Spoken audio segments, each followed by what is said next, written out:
نبی اکرم صلی الله علیه وسلم فرمای چې تاسو د دې دریو کارونو نه ځان وساتئ. په هغه دریو کارونو کې یو کار دا دی چې کوم د اوبو ځایونه دي، چینې شوې یا کویان شو یا نور داسې د اوبو ځایونه دي چې هلته خلک راځي او د هغې نه اوبه څښي یا ترې اوبه وړي، نو د دغو اوبو په ځایونو کې تش اودسماتې یا ډک اودسماتې کول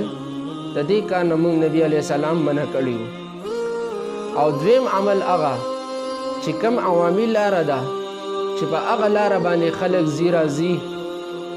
او په هغه لاره کې تش اودسماتې کول یا ډک اودسماتې کول،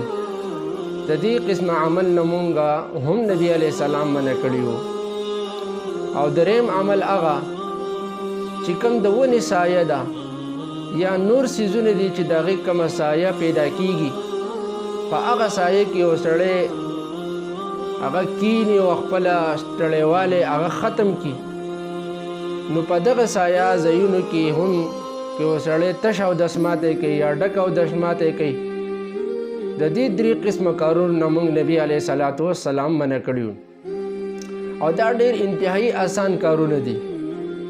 زموږ مسلمانان وروڼه دې طرف ته توجه نشته دی. او اهل علمو دا تحقیق کړی دی چې کوم خلک دا درې قسمه کارونه په معاشره کې کوي، نو دا د انسان د صحت لپاره انتهایی خطرناک دي. او د دې درې قسمه کارونو د وجې نه ډېرې زیاتې بیماریانې دا پیدا کیږي. لہذا نبی علیه صلات وسلام مونږ چې د دې درې کارونه منع کړي وو، نو پکار ده چې هر مسلمان دا ذمہداري جوړیږي چې د دې قسمه عمل نه مونږ ځان وساتو، او د دې په وجه باندې به الله مونږ له ډېر زیات اجر عظیم راکړي.